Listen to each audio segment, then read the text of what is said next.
Hello students, welcome to the channel Rachna math solutions. इस video में हम लोग सीख रहे हैं second year engineering degree semester third का मैथमेटिक्स के सब्जेक्ट, जिसमें हमने चैप्टर स्टार्ट किया है फूरियर सीरीज और ये उसका लेक्चर 26 है। इस वीडियो में हम लोग हाफ रेंज सीरीज इस कंसेप्ट के ऊपर प्रैक्टिस सम ले रहे हैं। तो क्वेश्चन देखो आपके सामने क्या दिया है, obtain half range sine series for f of x where f of x is equal to x for the interval 0 less than x less than pi by 2। और दूसरा फंक्शन दिया है pi minus x for the interval pi by 2 less than x less than पाई।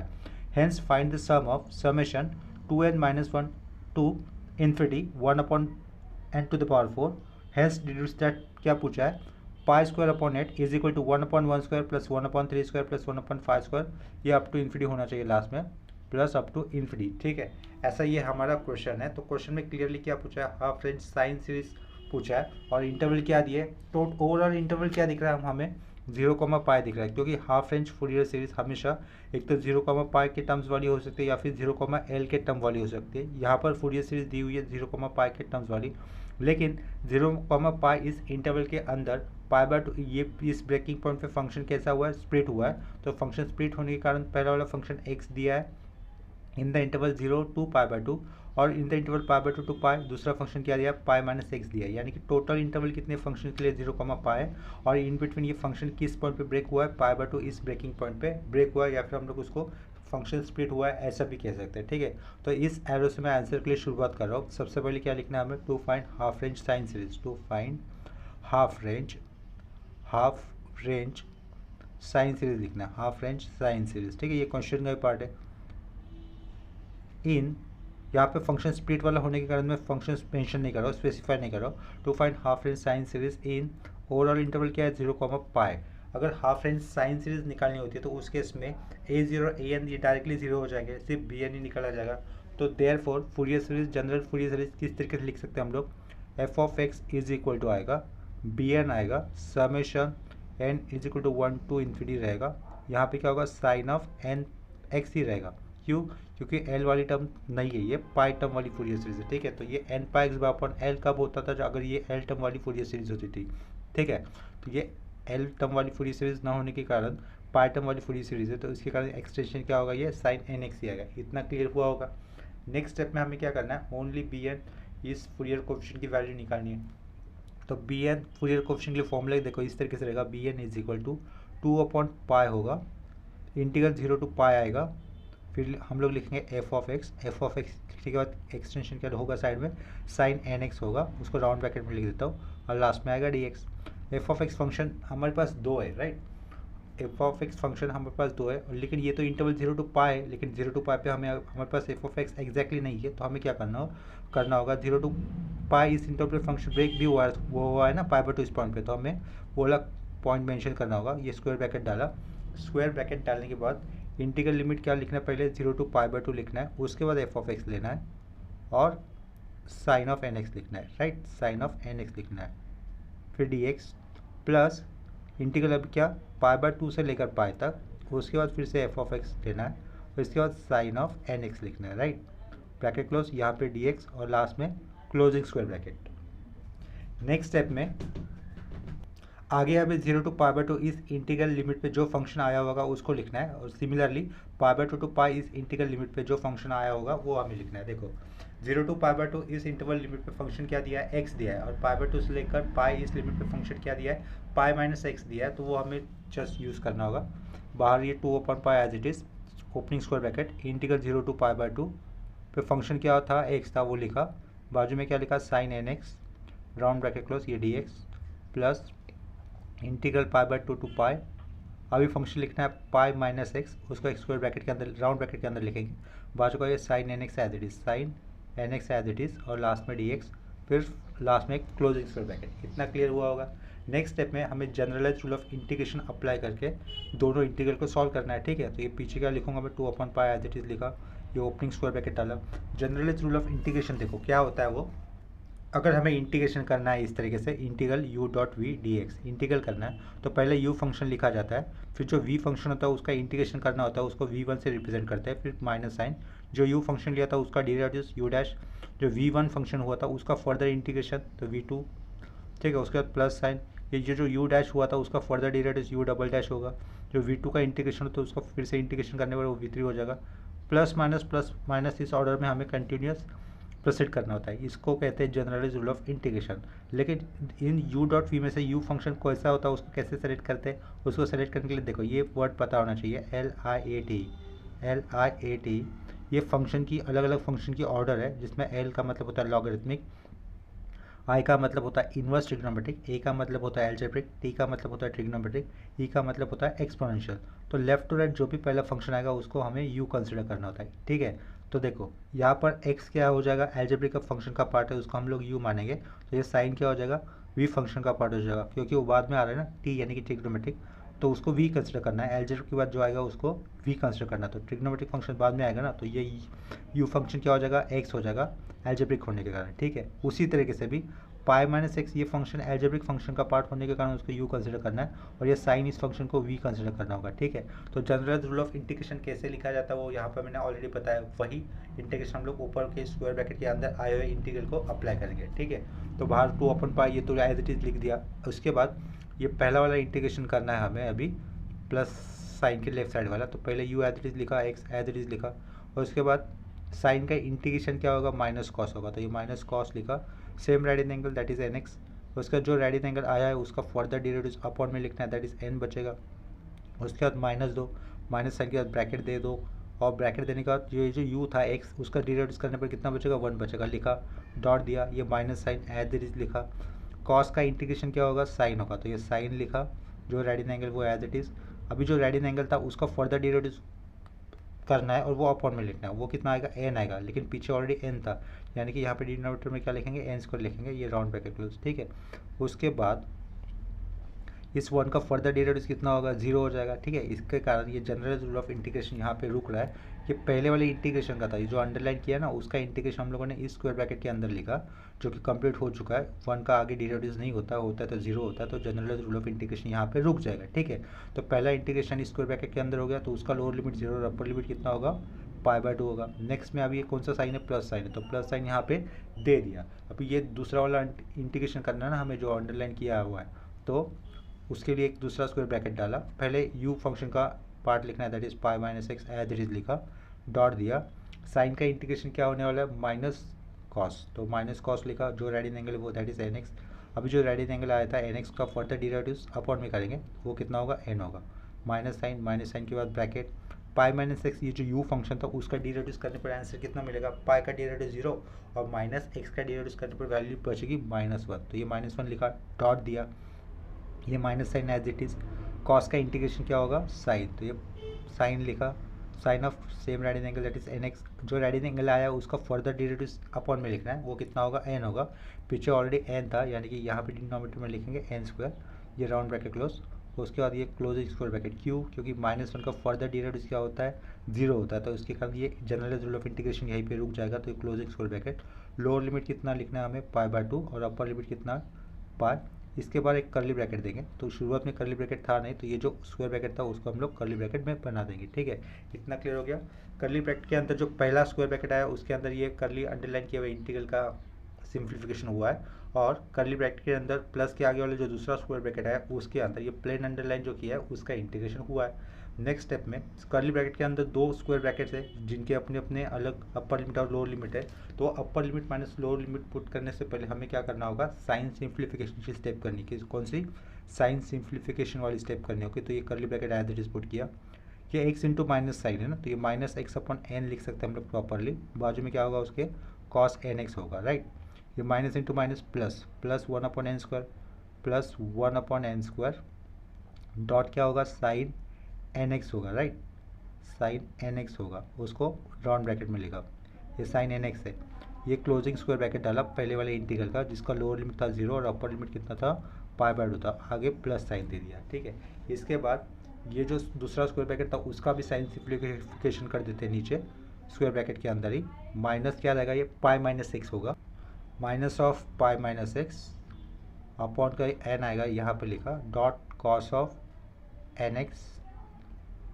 ये 2 minus sign plus हो जाएंगे, बाहर minus तो ये माइनस ही रहेगा, sign of nx upon n² आएगा, वो अपॉन का n² लिखना है। फिर closing square bracket, lower limit π/2 और अपर लिमिट पाई, ये लास्ट में क्लोजिंग करली ब्रैकेट। ठीक है, नेक्स्ट स्टेप। अभी देखो पहले वाले ब्रैकेट के अंदर, पहले वाले जो स्क्वायर ब्रैकेट है उसके अंदर upper limit lower limit put करने पर क्या बचेगा वो देखते हैं। बाहर 2/पाई एज इट इज रहने वाला है, ओपनिंग करली ब्रैकेट। एक्स की जगह पे क्या पुट करना है हमें, पाई/2 पुट करना है। ठीक है, तो एक्स की जगह पे पाई/2 पुट करने पर क्या होगा, कॉस ऑफ n पाई/2 होगा, राइट। और यहाँ पर एक्स की जगह पे पाई/2 पुट करने पर क्या होगा, साइन ऑफ n पाई/2 होगा। इतना क्लियर हो गया। देखो कॉस हमेशा कभी भी यहाँ पर x की जगह पे पाई/2 आएगा तो कैसा होगा, कॉस n पाई/2 होगा, लेकिन ये वैल्यू कब जीरो होगी या फिर कब उसकी वैल्यू एग्जिस्ट करेगी ये पता नहीं चल पाएगा। क्यों, क्योंकि x के साथ यहाँ पर पाई/2 पुट करेंगे तो ये क्या हो जाएगा, n की वैल्यू इवन है फिर ऑड है उसके ऊपर डिपेंड करेगा। अगर n इवन हो जाएगा तो उस केस में n अगर मानो कि 3 है, यहाँ पे पाई/2 है तो उस केस में कॉस 0 हो जाएगा। तो n की वैल्यू वैरी होने पर कॉस ऑफ n पाई/2 की वैल्यू भी वैरी हो जाएगी। तो इसके बदले पर हम लोग सिंपली क्या कर लिखेंगे, x की जगह पे पाई/2 पुट करके जो भी मिल रहा है उसको लिख देंगे। ठीक है, तो पहले वाले स्क्वायर ब्रैकेट के अंदर x की जगह पे आएगा पाई/2, तो ये माइनस पाई ऊपर 2 यहाँ पर है अपॉन में यानी कि क्या हो जाएगा 2n हो जाएगा, बाजू का टर्म कॉस ऑफ n पाई/2 हो गया। ठीक है, इतना क्लियर हो गया। प्लस 1/n² साइन लिखा, n लिखा, x की जगह पे क्या पुट करना है, पाई/2, ये कर दिया, ब्रैकेट क्लोज। ये पहले वाले स्क्वायर ब्रैकेट के अंदर हम लोग upper limit minus lower limit करें, उसके बाद माइनस देना है, माइनस देने के बाद x की जगह पे 0 पुट करना है। बाहर x है, x की जगह पे 0 आएगा तो ये पूरा टर्म 0, यहाँ पर भी साइन x है, साइन nx है, तो यहाँ पर भी x की जगह पे 0 प्लेस करेंगे तो ये टर्म सारा टर्म 0 हो जाएगा। यानी कि पहले वाले स्क्वायर ब्रैकेट में लोअर लिमिट की जगह पे x की जगह पे 0 पुट करने पर लोअर लिमिट का टर्म क्या हो रहा है, 0 हो रहा है, सिर्फ अपर लिमिट का टर्म आएगा वो इतना रहेगा। इसके बाद क्या करना है, हमें प्लस साइन देना है। प्लस साइन देने के बाद दूसरे वाले स्क्वायर ब्रैकेट के बारे में सोचेंगे तो उसके कारण उसको ओपनिंग स्क्वायर ब्रैकेट डाल दिया। यहाँ पर भी देखो अभी x की जगह पर क्या पुट करना है, हमें पाई पुट करना है, तो ये पाई माइनस पाई क्या हो जाएगा 0, एक्स की जगह पे पाई पुट करना है ना अपर लिमिट, तो पाई माइनस पाई 0 हो जाएगा, ये सारा टर्म 0 हो जाएगा। एक्स की जगह पे पाई पुट करेंगे तो क्या हो जाएगा, साइन n पाई, साइन n पाई की वैल्यू क्या हो जाएगी 0, यानी कि अपर लिमिट आएगा ही नहीं, दूसरा वाले स्क्वायर ब्रैकेट में अपर लिमिट आएंगे ही नहीं। तो ये अपर लिमिट का 0 लिखा, माइनस माइनस का दिया ब्रैकेट। अभी एक्स की जगह पे हमें पुट करना है पाई/2 पुट करना है, तो ये एक्स की जगह पे पाई/2 पुट करूँगा तो क्या होगा, कॉस ऑफ n पाई/2, पाई माइनस पाई/2 बचेगा, बाहर क्या है साइन माइनस है तो ये माइनस क्या हो जाएगा, पाई/2 अपॉन n हो जाएगा। ठीक है, तो उसको ऐसे लिख देते, अपॉन में n था ना, तो ये बाहर का माइनस पाई माइनस पाई/2 बचेगा, ये बाहर का माइनस माइनस पाई/2 अपॉन का n, बाजू में क्या रहेगा, कॉस n पाई/2 रहेगा, बाजू में क्या रहेगा, कॉस ऑफ n पाई/2 रहेगा, ब्रैकेट क्लोज। उसके आगे ये माइनस साइन दिख रहा है, एक्स की जगह पे हम लोग पाई/2 पुट करें तो कैसा रहेगा, ये माइनस साइन ऑफ n पाई/2 और अपॉन में n² आएगा, राइट, अपॉन में n² आएगा, ये स्क्वायर ब्रैकेट क्लोज और लास्ट में बड़ा सा कर्ली ब्रैकेट क्लोज। इतना क्लियर हुआ होगा। देखो यहाँ से upper limit minus lower limit किया हुआ स्टेप एक बार फिर से वापस बताता हूँ ऊपर वाले स्टेप से। इस वाले स्टेप में हम लोगों ने क्या किया, साइन सिंप्लीफिकेशन स्टेप कर दी। फिर ये जो पहला वाला स्क्वायर ब्रैकेट दिख रहा है वहाँ पे ऑब्जर्व करने पर क्या पता चलेगा, हमें सिर्फ एक्स की जगह पे पाई/2 पुट करना है, तो ये एक्स है, एक्स की जगह पे पाई/2 अगर पुट करते तो कैसे हो जाएगा, कॉस n पाई/2 हो जाएगा, ये कॉस n पाई/2 लिखा है, एक्स की जगह पे पाई/2, तो यहाँ से डिनोमिनेटर वाला 2 नीचे आ जाएगा तो माइनस पाई/2n हो जाएगा, तो ये माइनस पाई/2n लिखा।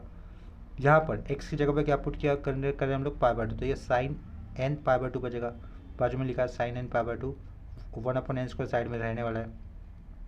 ये पहले वाले स्क्वायर ब्रैकेट में x की जगह पे जब हम लोग लोअर लिमिट का 0 पुट करेंगे, x की जगह पे देखो क्या होगा, x 0 तो ये सारा टर्म 0, साइन के साथ ये 0, साइन 0 0 होता है तो लोअर लिमिट के टर्म आएंगे नहीं, तो उसके कारण वो लिखे भी नहीं, सिर्फ पहले वाले स्क्वायर ब्रैकेट के अंदर अपर लिमिट पुट करने पर यही वैल्यू आने वाली है, जिसको मैंने अभी कर्ली लाइन से ड्रॉ किया। ठीक है, ये वाला लाइन ड्रॉ आएगा। उसके बाद ये प्लस साइन यहाँ पे दिया है, उसके बाद ब्रैकेट दिया, ब्रैकेट देने के बाद दूसरे वाले स्क्वायर ब्रैकेट के अंदर कि आए हुए अपर लिमिट की जगह पे पाई है, तो पाई कहाँ पे पुट करना हमें, एक्स की जगह पे, पाई माइनस पाई 0, तो ये पहला सारा टर्म 0, एक्स की जगह पे पाई साइन पाई, यानी कि अगेन ये दूसरा वाला टर्म 0 हो जाएगा, यानी कि अपर लिमिट में एक्स की जगह पे पाई पुट करने पर 0 आएगा, तो वो 0 लिखा, माइनस माइनस के साथ हमेशा ब्रैकेट देना पड़ता है। अभी एक्स की जगह पे हमें पाई/2 पुट करना है, तो एक्स की जगह पे पाई/2 पुट करेंगे तो ये कॉस ऑफ n पाई/2 यहाँ पे लिखा है, पाई माइनस पाई/2 बचेगा, बाहर माइनस साइन, तो ये ऊपर क्या रहेगा, माइनस पाई/2,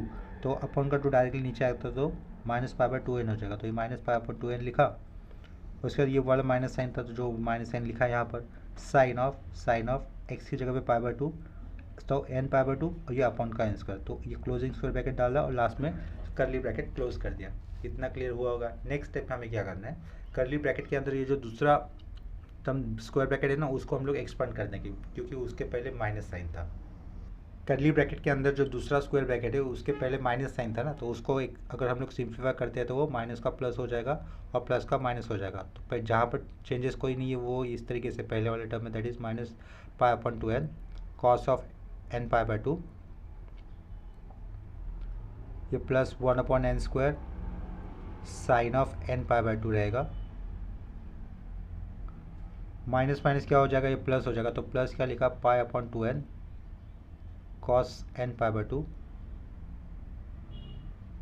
और ये माइनस अगेन प्लस हो जाएगा, तो प्लस वाला पार्ट नीचे लिख देता हूँ, plus sign of n pi by 2, और ये अपॉन का एन स्क्वायर है जिसको हम लोग यहाँ पे लिख सकते हैं अपॉन का एन स्क्वायर, ठीक है। करली bracket close.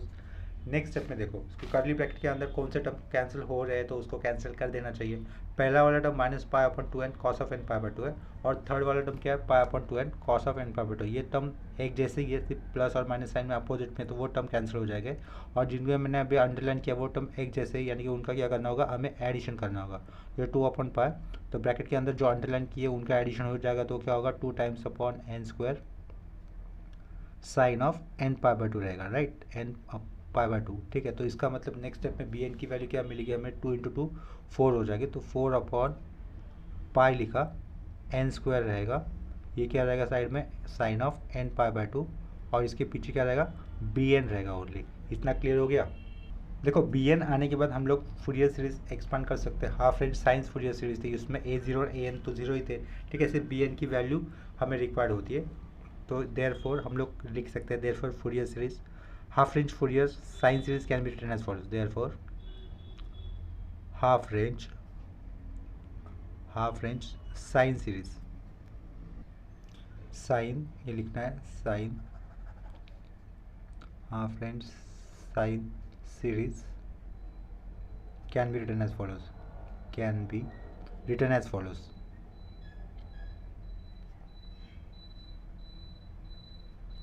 Half range sine series में सिर्फ bn का टर्म होता है, bn ये फूरियर कोफिशिएंट होता है, तो पीछे क्या लिखा f ऑफ x लिखा इज इक्वल टू bn वाला term summation n is equal to 1 to infinity, ठीक है। ये पाई वाली सीरीज थी ना, तो यहाँ पे क्या होगा साइन nx होगा, ठीक है। तो अभी देखो bn की वैल्यू लिखनी मुझे यहाँ पर, f of x is equal to bn की वैल्यू ऊपर दिख रही है हमें, क्या थी 4 upon pi n square sine of n pi by 2, तो विदाउट n वाले टर्म हमें समेशन के लेफ्ट साइड में लिखने हैं, तो वो क्या होंगे 4 अपॉन पाई हो गए, तो 4 अपॉन पाई ये विदाउट n वाले टर्म में समेशन के लेफ्ट साइड में, और समेशन लिखने के बाद n is equal to 1 to infinity लिखने के बाद विथ n वाले टर्म हमें राइट साइड में लिखने हैं, that is 1 upon n square sine of n pi by 2 आएगा, और उसके बाजू में क्या होगा साइन nx होगा, ठीक है। इसके बाद ये होगी हमारी फूरियर सीरीज, लेकिन इस फूरियर सीरीज को हम लोग आगे चलकर एक्सपांड भी कर सकते हैं। कैसे, समेशन वाला पार्ट हटाकर उसकी जगह पे ब्रैकेट देकर फूरियर सीरीज को एक्सपांड कर देंगे, तो ये पीछे रहेगा अपना f of x as it is equal to, ये पेन थोड़ा सा फेंट हो गया नया रिफिल डालने के कारण, लेकिन इसको मैं आपको फिर भी ये दिख जाएगा, ठीक है, विजिबल तो होगा मेरे ख्याल से शायद। ये 4 अपॉन पाई लिखा ओपनिंग स्क्वायर ब्रैकेट, एन की जगह पे 1 लेने पर देखो क्या होगा साइन पाई बाय 2 दिखा देगा, साइन पाई बाय 2 की वैल्यू कितनी होती है 1 होती है, ये साइन एन की जगह पे 1 होगा तो साइन x होगा, और नीचे क्या होगा 1 अपॉन 1 स्क्वायर, 1 अपॉन 1 स्क्वायर लिखा फिर, और बाजू में क्या रहेगा ओनली साइन x होगा। जब n की वैल्यू 2 होगी तो क्या हो जाएगा, ये 2 will get cancel, sine pi की वैल्यू क्या होगी 0 होगी, यानी कि इवन नंबर होने पर साइन n पाई बाय 2 ये सीरीज के अंदर कोई भी टर्म एग्जिस्ट नहीं करेगा, क्योंकि देखो मान के चलो कि यहाँ पर n की जगह पे 6 है, 6 बाय 2 3 पाई, साइन के साथ अगर पाई आता तो वैल्यू 0 हो जाएगी, यानी कि इवन नंबर्स होने पर n की वैल्यू इवन नंबर होने पर सीरीज़ के अंदर कोई टर्म एग्जिस्ट नहीं करेगा, सिर्फ ऑड नंबर होने पर ही सीरीज़ के अंदर टर्म्स एग्जिस्ट करेंगे। अभी n की वैल्यू 3 लेते हैं तो ये कितना हो जाएगा sine of 3 pi by 2, sine of 3 pi by 2 कितना होता है -1 होता है, तो इसके कारण यहाँ पर नेक्स्ट टर्म क्या होगा -1 अपॉन ये 3 स्क्वायर हो गया, ठीक है, और यहाँ पे क्या हो जाएगा साइन 3x, तो फिर क्या होगा साइन 3x। नेक्स्ट टर्म क्या होगा +1 अपॉन 5 स्क्वायर, और यहाँ पे क्या लिखे हम लोग साइन 5x लिखेंगे, साइन क्या लिखा फिर 5x। इसी तरीके से सीरीज प्लस माइनस इस ऑर्डर में एक्सपांड हो गया, तो ये minus dot dot dot dot dot और ये क्लोजिंग स्क्वायर ब्रैकेट। इतना क्लियर हो गया। नेक्स्ट स्टेप में देखो हम लोग क्या कर सकते हैं, इसके आगे हमें लिखना होगा this is required Fourier series, this is required Fourier series. ठीक है, इसको जो इस फूरियर सीरीज को हम लोग नंबर कर देते हैं। ये आंसर सॉल्व करते वक्त इनिशियली जो हम लोगों ने फूरियर सीरीज लिखी थी वहाँ पर कोई नंबर नहीं किया था, तो लास्ट में जो फूरियर सीरीज आई है उसी को मैं नंबर कर देता हूँ, यहाँ पर ही नंबर कर देता हूँ, दैट इज़ 1। ठीक है, इतना क्लियर हो गया। यहाँ पर हमें 2 पार्ट पूछे गए थे। पहले वाले पार्ट में क्या पूछा गया था, देखो यहाँ पर find the sum of summation 2n-1 to infinity 1/n to the power 4 ये पूछा, और दूसरा क्या पूछा, pi square upon 8 is equal to 1/1 square plus 1/3 square plus 1/5 to the power 2 ऐसा पूछा है ना। तो हम लोग इसी पार्ट में से निकालना है उसको। तो देखो 1/1 square plus 1/3 square plus 1/5 square ये वाला पार्ट तो दिख रहा है हमें डिड्यूस दैट वाले पार्ट के साथ। तो हम लोगों को क्या करना होगा, यहाँ पर x की वैल्यू कुछ ना कुछ पुट करनी होगी, राइट। तो हम लोग क्या कर देंगे, x की वैल्यू सिंपली 3/π/2 पुट कर देंगे। क्या पुट कर देंगे, π/2। देखो यहाँ पर पुट लिखा, x इज इक्वल टू कितना लिखा, π/2 लिख दिया। ठीक है, इन इक्वेशन 1 क्या पुट किया, x is equal to π/2 put कर दिया हमने। तो राइट साइड में चेंजेस क्या हो जाएंगे, देखो इक्वल टू के राइट साइड में चेंजेस क्या रहेगा, 4/π एज इट इज़ रहेगा, ब्रैकेट के अंदर 1/1 स्क्वायर एज इट इज़ रहेगा। साइन कितना हो रहा है, x की जगह पे π/2 होने के कारण साइन π/2 कितना होगा, 1 होगा, तो वो 1 अलग से लिखने की जरूरत नहीं। यहाँ पर x की जगह पे आएगा π/2, साइन 3π/2 कितना होता है, -1 होता है। यहाँ पे ऑलरेडी माइनस साइन है, यानी कि क्या लिखा हो जाएगा, ये प्लस 1/3 स्क्वायर हो जाएगा।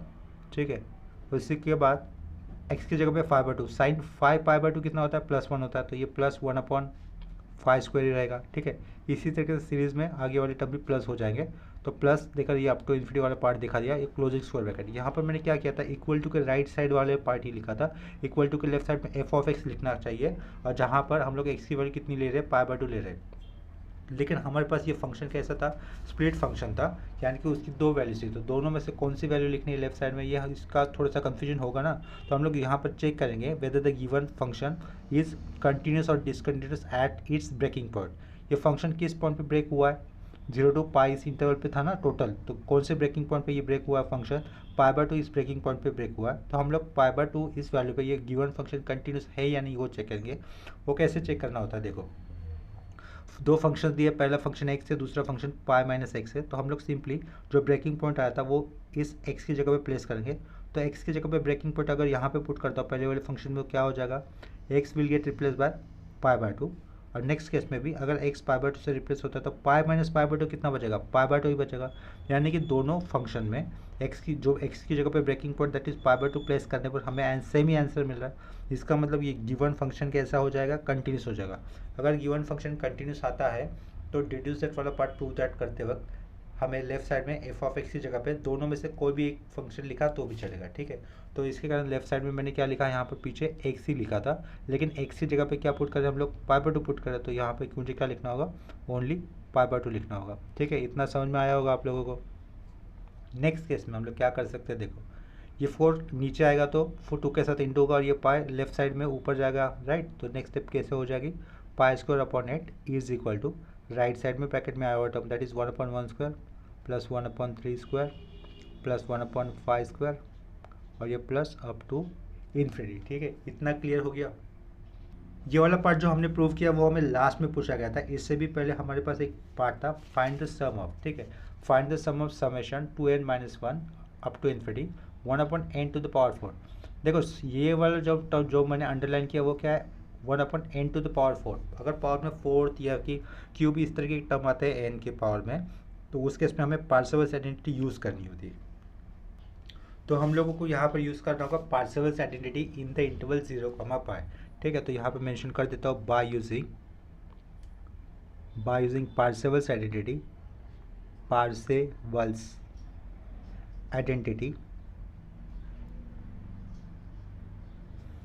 ठीक है, by using Parseval's identity in the interval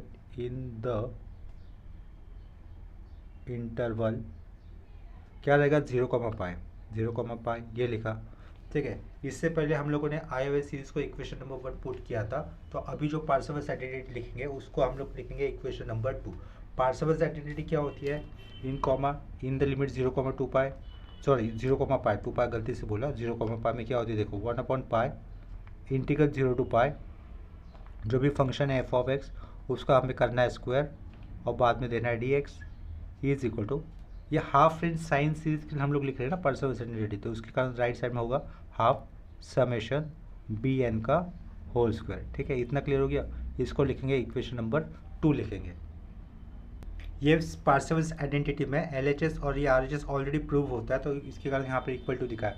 अभी हम लोग क्या करेंगे, पार्सेवल्स आइडेंटिटी का एलएचएस वाला पार्ट कंसिडर करेंगे। ठीक है, तो वो एलएचएस वाला पार्ट क्या है, एलएचएस इज इक्वल टू 1/पाई इंटीग्रल 0 to पाई लिखा है एफ ऑफ एक्स का होल स्क्वायर और ये डी एक्स लिखा। ठीक है, लेकिन हमारे पास f of x 0 to pi इस इंटीग्रल लिमिट पे था ही नहीं। ठीक है, तो 0 to पाई इस इंटीग्रल लिमिट पे तो फंक्शन ब्रेक हुआ था ना एट पाई/2 पे, तो ये क्या करना होगा 1/पाई ओपनिंग स्क्वायर ब्रैकेट डाला, इंटीग्रल 0 to क्या लिखा पाई/2 लिखा, पाई/2 पे एफ ऑफ एक्स लिखा, तो उसका स्क्वायर किया। ठीक है, फिर डी एक्स लिखा, अभी क्या किया प्लस इंटीग्रल पाई/2 से लेकर पाई किया, फिर अभी जो एफ ऑफ एक्स आएगा उसका स्क्वायर करना है हमें, लास्ट में देना है डी एक्स, ये कर दिया closing square bracket. Next step में 0 to पाई/2 इस लिमिट पे फंक्शन क्या था हमारे पास एक्स था, राइट, लेकिन यहाँ पे क्या करना है, जो भी फंक्शन है उसका स्क्वायर करना है। तो क्या करेंगे देखो, इंटीग्रल 0 to पाई/2 तो लिखेंगे, फंक्शन एक्स था ना 0 to पाई/2 पे, लेकिन एक्स का क्या कर यूज़ करना है, स्क्वायर यूज़ करना है, तो यहाँ पे लिखना होगा एक्स स्क्वायर और ये डी एक्स। ठीक है,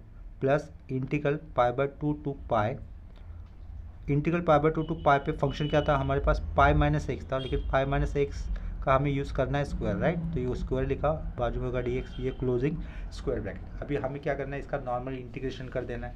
तो देखो लेफ्ट साइड में क्या रहेगा, ये 1/पाई एज इट इज़ रहेगा, ब्रैकेट डाला, एक्स स्क्वायर का इंटीग्रेशन क्या होगा x³ 3, ब्रैकेट के अंदर लोअर लिमिट 0 और अपर लिमिट रहेगा पाई/2, प्लस इसका इंटीग्रेशन कैसा होगा देखो, पाई-x का होल क्यूब हो जाएगा अपॉन 3, और जो पाई-x है उसका फर्दर डेरिवेटिव करेंगे, जो भी आएगा वो अपॉन में लिखना होगा।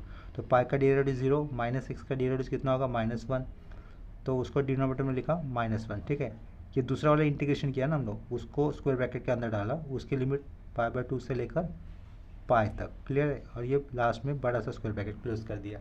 नेक्स्ट स्टेप में देखो, ये वाला अंडरलाइन किया हुआ टर्म है और ये जो दूसरा अंडरलाइन वाला किया हुआ टर्म है, उनमें हमें अपर लिमिट और लोअर लिमिट यूज़ करना है। ठीक है, तो ये एक्स की जगह पे पाई/2 प्लेस करने पर क्या आएगा, पाई³ 8 आएगा, तो ये पाई³ 8 लिखा, राइट, अपॉन में साइड में क्या था 1/3 था, तो ये साइड का 1/3 इधर लिखा मैंने, यहाँ पे जगह नहीं थी तो वो साइड का 1/3 राइट साइड में लिखा। ये अपर लिमिट हो गया 1/3 साइड में लिखा, एक्स की जगह पे पाई/2 पुट करने पर क्या होगा पाई/2 का क्यूब, यानी कि पाई³/8। अभी यहाँ पर माइनस देंगे, ब्रैकेट देंगे, एक्स की जगह पे 0 आएगा, तो 0³ कितना होता है 0 होता है, 0³ 0/3 कोई मतलब नहीं, तो 0 रहेगा, तो लोअर लिमिट वाला टर्म लिखा ही नहीं। ठीक है, प्लस दिया अभी ये वाला प्लस। ठीक है, यहाँ पर देखो एक्स की जगह पे अपर लिमिट पुट करना है, तो कितना होगा पाई-पाई 0, 0 का क्यूब 0 रहेगा, तो दूसरे वाले ब्रैकेट स्क्वायर ब्रैकेट के लिए अपर लिमिट कितना होगा 0 होगा, तो वो 0 लिखा, माइनस डाला, माइनस का ब्रैकेट डाला, 3 × -1 -3 होगा, तो वो -1/3 साइड में लिख दिया, डॉट किया, एक्स की जगह पे क्या जाने वाला है पाई/2 जाने वाला है, तो पाई-पाई/2 कितना होगा पाई/2 होगा, और पाई/2 का क्यूब कितना हो जाएगा पाई³ 8 रहेगा, ये राउंड ब्रैकेट क्लोज, ये क्लोजिंग स्क्वायर ब्रैकेट क्लोज, और ये बड़ा सा स्क्वायर ब्रैकेट क्लोज। ठीक है, नेक्स्ट स्टेप में देखो, नेक्स्ट स्टेप में क्या बन रहा है, ये 1/पाई एज इट इज़ लिखा, ये पाई³/24 माइनस माइनस प्लस, प्लस पाई³ अगेन 24, बेस सेम है, तो इसका मतलब क्या 1/पाई 2 पाई³/24, यानी कि लास्ट में आंसर क्या रहेगा पाई²/12 रहेगा, राइट, पाई³ है, यहाँ पे अपॉन में पाई, तो ये पाई² हो जाएगा ऊपर 2/24, यानी कि पाई²/12 ये आंसर रहेगा। पीछे क्या है इसके LHS लिखा हुआ है, इतना समझ में आया। अभी हम लोग पार्सेवल्स आइडेंटिटी का राइट साइड वाला पार्ट कंसिडर करेंगे, एंड लिखा RHS, पार्सेवल्स आइडेंटिटी के राइट साइड में क्या था, ओनली हाफ था समेशन BN का स्क्वायर, राइट, तो ये हाफ लिखा, समेशन लिखा, BN की वैल्यू क्या आई थी हमारे पास देखो, BN की वैल्यू ये थी ना 4/पाई n² साइन ऑफ n पाई/2 थी, तो वो लिख दूंगा मैं 4/n पाई² n² पाई था वो, n² pi sine of n पाई/2 डॉट साइन ऑफ n पाई/2 लिखा। ठीक है, ये राइट एंगल है, उसको सब कुछ स्क्वायर ब्रैकेट में लिखकर वहाँ पर कर दिया राइट साइड में स्क्वायर, ठीक है। और यहाँ पर कैसा ये series n equal to 1 to up to infinity है इक्वल टू ये half as it is. Expansion वाले पार्ट को, समेशन वाले पार्ट को हम लोग एक्सपेंड करेंगे तो उसको दिया ब्रैकेट दिया, ठीक है। उससे पहले हम लोग क्या कर सकते हैं, जो विदाउट एन वाले टर्म है उसको बाहर ले सकते हैं। विदाउट एन वाले टर्म कौन से रहेंगे, 4/π, वो बाहर रहेंगे तो क्या हो जाएगा 4/π, बाहर ऑलरेडी 2 है यानी कि 2/π बचेगा, right. Summation n is equal to 1 to infinity रहेगा, अंदर क्या क्या रहेगा 1/n² dot sine of n π/2, ये सब कुछ रहेगा, सबके पावर में 2 रहेगा। इतना क्लियर हो गया। नेक्स्ट स्टेप में देखो ये 4/π है ना, उनका भी तो स्क्वायर था, तो 4 का स्क्वायर कितना होगा 16 होगा, 16/π², तो यहाँ पर होगा π² होगा, राइट। और 4² 16 था, 16/2 करने पर ऊपर कितना आएगा 8 आएगा, ऊपर 8 होगा, यानी कि समेशन के बाहर कौन सा टर्म है 8/π², ये टर्म होना चाहिए। अब ये जो राइट साइड में पार्ट आया उसको हम लोग एक्सपांड कर सकते हैं, ये राइट हैंड साइड लिखा 8/π² एज इट इज़, ठीक है। नेक्स्ट स्टेप में देखो यहाँ पर n की वैल्यू 1 होने पर क्या क्या चेंजेस होंगे। n की वैल्यू 1 है तो sin π/2, sin π/2 की वैल्यू कितनी होगी 1 होगी।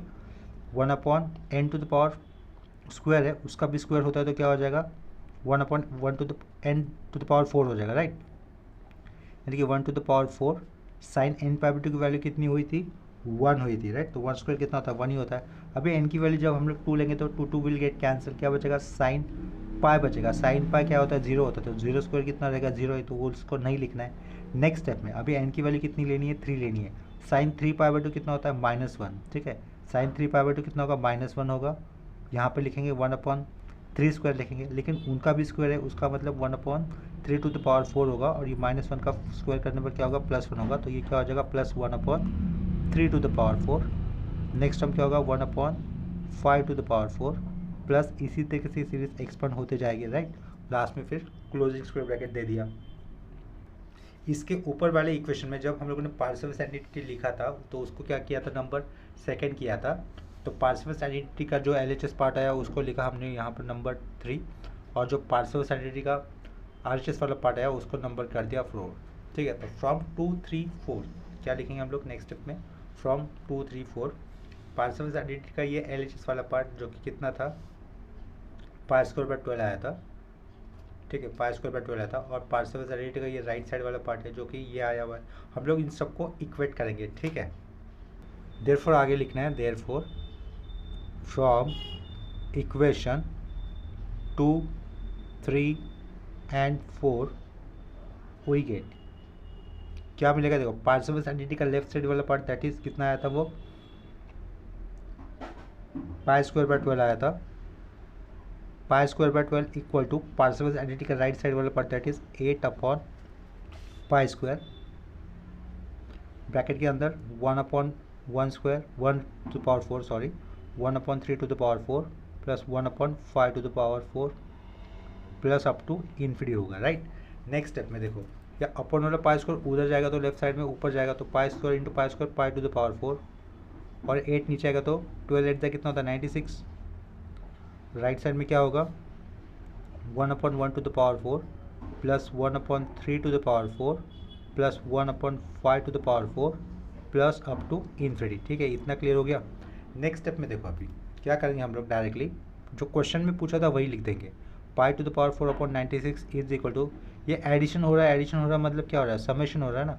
और यहाँ पर देखो ये डिनोमिनेटर में 1 है 3 है 5, यानी कि ये ऑड नंबर है तो वो ऑड नंबर कैसे आएंगे 2n - 1, और ऊपर अप टू इन्फिनिटी जा रहा है, और यहाँ पे क्या होगा 1/n टू द पावर 4 लिखना है सिंपली।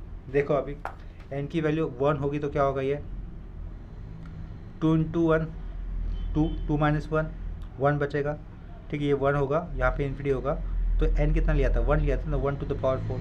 अभी n की वैल्यू कितनी लेंगे हम लोग 2 लेंगे, तो n की वैल्यू 2 लेने पर नेक्स्ट टर्म क्या हो जाएगा 2 टू द 4 4 - 1 कितना हो जाएगा 3, ठीक है। यहाँ पे जो आ रहा है वो मुझे यहाँ पे लिखना है, और ये अप टू इन्फिनिटी, तो नेक्स्ट टर्म में ये पूरा ब्रैकेट कितना बच रहा है 2n - 1 बच रहा है ना, तो वहाँ पे क्या लिखें हम लोग 3 टू द पावर हो जाएगा। एक्चुअली ये क्वेश्चन में करेक्शन लग रहा है मुझे, यहाँ पर n टू द पावर 4 नहीं होना चाहिए, n तो 2 लिया है ना हम लोगों ने नेक्स्ट केस में, तो करेक्शन क्वेश्चन में ये हो सकता है, इसको मिटा देता हूँ।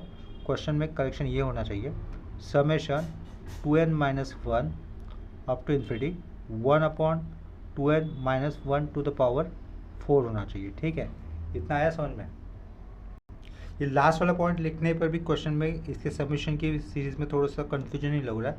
तो देखो, तो ज़्यादा टेंशन लेने की ज़रूरत नहीं है। यहाँ तक जो किया है वो अपना राइट है, राइट स्टेप वाइज यहाँ तक भी किया है वो सब कुछ सही है। तो ज़्यादा कन्फ्यूजन मत रखो। आप लोग क्या करो, सिंपली इसके बाद ये भी मत लिखना, इसमें भी थोड़ा सा कन्फ्यूजन वाला पार्ट लिख रहा है। डायरेक्टली जैसे पहले बताया था वैसे ही कर देना, डायरेक्टली ये जो लिखा था ना उसको ही लिख देना। यानी कि क्या करना है मुझे लास्ट में, पाई टू द पावर 4/96 तो क्लियर है, ठीक है। तो pi to the power 4/96 as it is लिखा। उसके बाद डायरेक्टली जो क्वेश्चन का पार्ट है वही लिख देना, summation 2n-1 up to infinity 1/n to the power 4। ठीक है, तो हमें यह आंसर राइट ही कंसिडर किया जाएगा। ठीक है, तो इसके बाद में लास्ट में लिख सकते हैं हेल्स प्रूव। ठीक है, तो ये वाला पार्ट, पहला वाला पार्ट मैंने क्या कर दिया, इतना लिखने के बाद ये ठीक वाले पार्ट तक आने के बाद डायरेक्टली हम लोगों ने क्वेश्चन का ही पार्ट लिख दिया, जिसको हम लोग अगर क्रॉस चेक कर देते तो ये सीरीज़ ऑड नंबर के लिए ही एग्जिस्ट करेगी समेशन वाले पार्ट में। इतना क्लियर है, चलो ठीक है। तो आज के सब में हम लोगों ने आज यहाँ पर इस लेक्चर में सिर्फ एक ही सम करवाया। तो आज के किए हुए सम में या फिर प्रॉब्लम में कहीं पर डाउट है या फिर कंसेप्ट में कहीं पर डाउट है तो कमेंट सेक्शन में इन्फॉर्म कर दो। ठीक है, अगर वीडियोस आपको अच्छे लग रहे हैं तो प्लीज़ वीडियोस को लाइक कर देना। अगर वीडियोस आपको हेल्पफुल लग रहे होंगे तो इसको अपने फ्रेंड के साथ शेयर कर दो। अगर चैनल पे नए आए होंगे प्लीज़ चैनल को सब्सक्राइब कर देना। इस चैनल पे आपको मुंबई यूनिवर्सिटी और पुणे यूनिवर्सिटी का इंजीनियरिंग मैथमेटिक्स के सब्जेक्ट अपलोड होते रहेंगे, तो वो मिल जाएंगे। ठीक है, कंप्लीट सिलेबस मिल जाएगा। तो मिलते हैं नेक्स्ट लेक्चर में, तब तक के लिए बाय और टेक केयर।